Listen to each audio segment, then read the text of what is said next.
All right, so welcome back again. We are taking a look at Chapter 3, which introduces us to the first of many fallacies that we're going to talk about in this class. This is called the Ad Hominem fallacy. And the Ad Hominem fallacy is labeled here as the first deadly fallacy. And there's a great deal of space and example that's given to its study. But we can make it a lot simpler, again, than what the book usually makes it out to be. In its basic form, ad hominem is a Latin phrase that just basically means against the person. And so a person who commits the fallacy directs their attack in the same fashion towards an individual who makes an argument rather than towards the argument itself. Okay? So the fallacy of ad hominem, and ad hominem, I should point out, is not always a fallacy. We'll see there are some instances where it's verifiable. But most of the time it is a fallacy, and a very common one. And it is simply to criticize the source of the argument, the person that's making the argument, rather than the argument itself. But of course, a rebuttal like that is not a rebuttal at all, because the character, the lifestyle, the habits, any other factors about the person, it's irrelevant if you're trying to refute an argument. If you want to counter somebody else's argument, you have to look at the argument itself.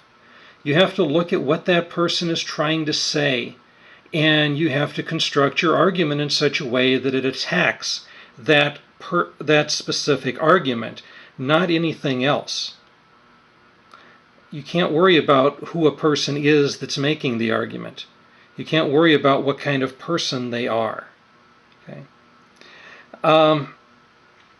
And that's the basic idea. So you might see an argument presented like this. Somebody says, television entertainer Bill Maher argues that religion is just a lot of foolish nonsense. But Maher is an arrogant, shameless, self-righteous pig. Obviously his arguments are not worth listening to. Well, very simple. That is clearly an ad hominem, and specifically it's what we refer to as an ad hominem abusive, which is the most common form of argument that we have. It's called the ad hominem abusive, to direct an attack towards the individual who made the argument rather than towards the argument itself. It may well be the case that Bill Maher is an arrogant, shameless, self-righteous pig. Maybe we don't want to deny that fact. But that's irrelevant to the argument that he's going to make. Maher has made an argument about religion being foolish nonsense, and if we want to counter that argument, we have to look at what he said in that argument and direct our attack towards what he said, not towards his character. But a lot of times, far too often, this is what happens, and we see this a lot, especially right now in politics, where one side is simply attacking the other. But we're not actually looking at the real arguments that are being presented. So that is the most common form, is what we call the ad hominem abusive form. There's another common variation of the ad hominem, which your book calls the bias ad hominem. This is also sometimes called the ad hominem circumstantial. It's also other times referred to as the poisoning the well fallacy. And this is to attack the individual by association rather than attacking them directly. In other words, maybe you have an argument that you want to make against your opponent, but your opponent is somebody who is very well thought of, highly respected, a great character in so many different ways. You can't find any way of directly attacking them like we did with Bill Maher. Instead, you're going to attack them guilt by association. Okay. For example, the Dalai Lama argues that China has no business in Tibet, and that the West should do something about it. But the Dalai Lama just wants the Chinese to leave so he can return as leader. Naturally, he argues this way. Therefore, we should reject his arguments. I mean, how could you possibly think of anything bad or negative to say about the Dalai Lama?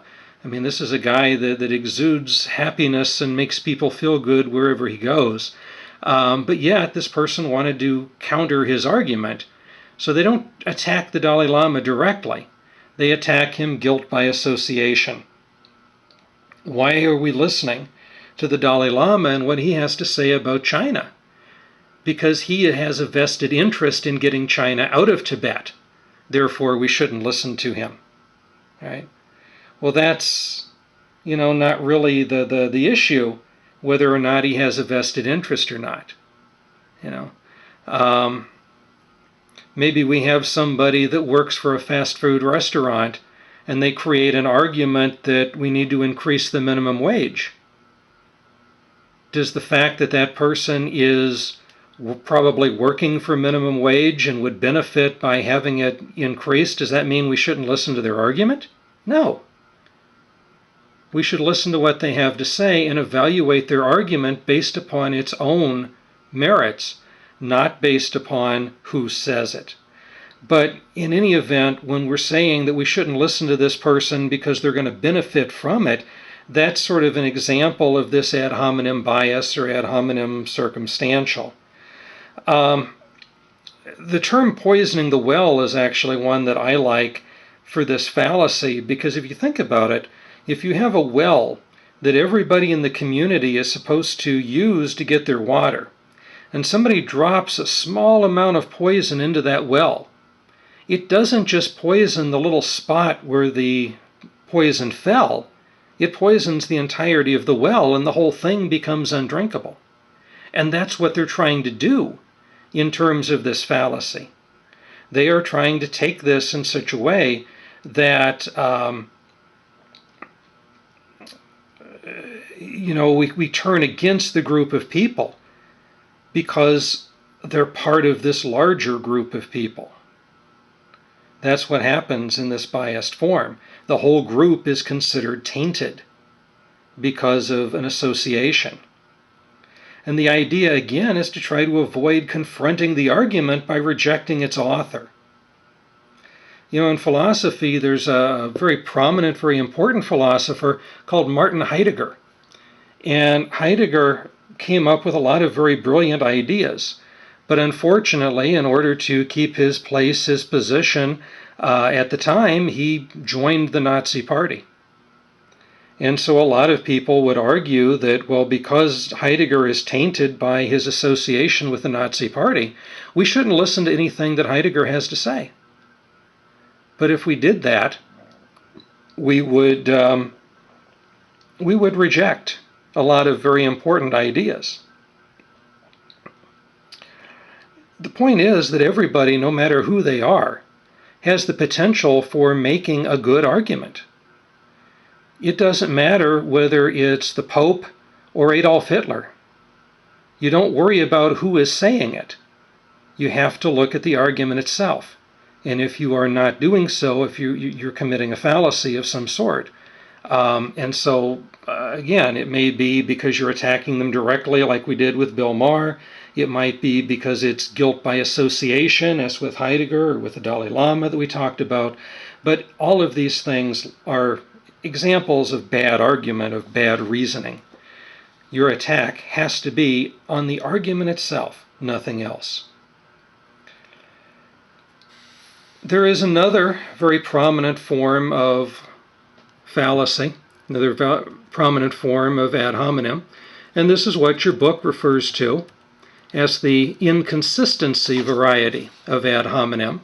This is also commonly referred to as the Tukokwe fallacy. The inconsistency, or the Tukokwe fallacy, Tukokwe means you too, kind of putting it back at you.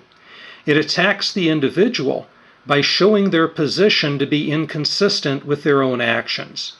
In other words, it tries to show that person as being a hypocrite.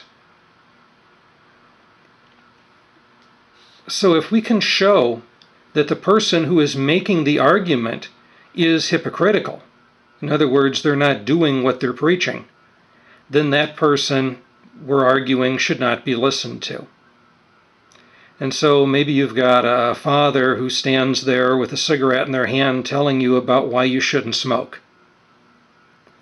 Well, it is hypocritical to tell somebody else not to smoke when you're sitting there with a cigarette in your hand.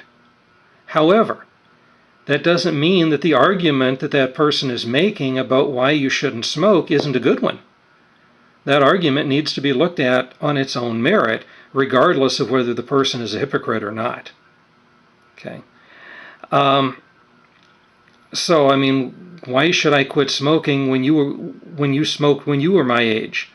You know, that's a common example the teenagers sometimes give to their parents. But the argument is going to fail to convince us because the actions of the individual are irrelevant to whether the argument is valid or not. It doesn't matter whether the person's consistent. It doesn't matter if they're a person of horrible character. It only matters what the argument itself has to say. Your book also mentions a couple of less common situations. The psychological ad hominem is one that basically attacks the individual as being mentally incompetent, saying that we shouldn't listen to what this person has to say because they're crazy. Right? Why should I listen to what a crazy person has to tell me? There was actually a good example here in your book, page 47. Bertrand is such a sad case. You see, his mother abandoned him when he was only 4 years old, and now he subconsciously identifies whales, those huge, gentle, and powerful mammals, with the mother that he lost. It's a very sad thing, and we should all be gentle with him. And so we're saying, look, this guy is kind of in a mental state that's not quite right, so we shouldn't listen to what he has to say. That's a psychological ad hominem. But there again, I mean, it depends upon what the person's saying. You know, if they're talking complete gibberish and rubbish, then yes, of course you're going to brush it aside. But somebody who is in a mental facility, perhaps, could still potentially make a rational, logical argument. And if they do, we need to look at it, and we need to evaluate it based on its own merit. And the last one that the book talks about is what's called the inverse ad hominem. And that's kind of the reverse of what we saw before. It's to accept an argument based solely upon who made the argument. Just as with the ad hominem abusive, we're saying this is such a horrible person, you can't listen to them, you can't worry about anything that person says. With the inverse ad hominem, you're saying this is such a good and wonderful person. We should listen to every word they say, and we should accept their argument without even thinking about it because they're such a good person. But from a logical standpoint, it is just as wrong to deny someone's argument because they're a bad character as it is to approve or accept somebody's argument because they're a good character. In logic, those things should not come into the factor. It should simply be a matter of what the argument itself says. Judge the argument on its own merit. Don't worry about whether the person is crazy or not, psychological problems or not. Don't worry about if they're a good person or a bad person. Don't worry about any of those sorts of factors. Simply look at the argument itself. But however, as I said earlier, not every instance of ad hominem is going to be a fallacy. So it can be difficult to distinguish when the ad hominem is legitimate or not. But a good rule of thumb is to distinguish between a person making an argument and a person giving a testimony. In a court of law, for example, a defense attorney might attack a witness in order to discredit their testimony. That could be potentially acceptable. See, when a person is giving testimony to about something, then we have to worry about whether that person is someone of good character. Is it someone who is going to benefit by a deception? Somebody that might take a bribe and be paid off. So when somebody's giving testimony in a court of law or something like that, then looking at the character of that person is perfectly justified. But the rest of the time, you shouldn't do it. You should only look at the argument itself. Well, go ahead and take a look on page 49, and you'll see exercise 3-2. And what you have here are a series of arguments or claims that are being made. And you have to do a couple of things. First, you're going to have to decide whether or not there is a fallacy being committed here. Is there one of the ad hominem types of fallacies being committed or not? And if there is a fallacy, what type is it? Is it a psychological, an inverse, an abusive? What type are we dealing with? So, for example, number 1 says, "Ladies and gentlemen of the jury, the district attorney has argued that you should find the defendant guilty of burglary. But ask yourself what evidence there is that the defendant is guilty. The prosecution's whole case rests squarely on the claim made by one witness, Jack Jefferson. Jefferson claims that he saw the defendant enter the house holding an empty bag and later leave the house with the bag filled with silver and jewelry. But what about this Jack Jefferson? He admitted that he himself has participated in burglaries to support his drug habit, that he lied under oath in his own trial just 3 months ago, and that he is now cooperating with the district attorney in hopes of getting early work release from prison. I think you must conclude that the testimony of a man like Jack Jefferson cannot be certain beyond a reasonable doubt, and therefore I believe you must return a verdict of not guilty."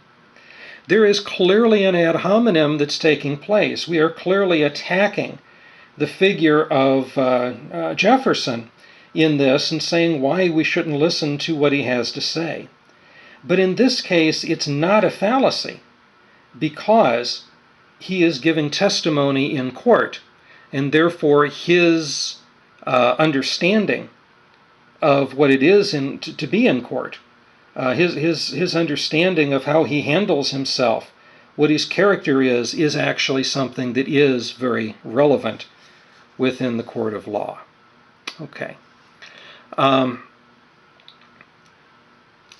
I am filming this on a camera, and the camera shuts off after 18 minutes of recording, so we are almost out of time. So I'm just going to go ahead and let you know that on page 50, you should do numbers 2 through 10 as homework. And on Thursday, we will, of course, meet live, and I will go through 2 through 10 with you, and I will answer any questions that you may have with regards to the ad hominem fallacy. In the meanwhile, of course, if you have any specific questions, feel free to email me about those, and I will get back to you, because I realized I did do this rather quickly in order to try to fit it into the very limited time span that this particular camera was willing to give me.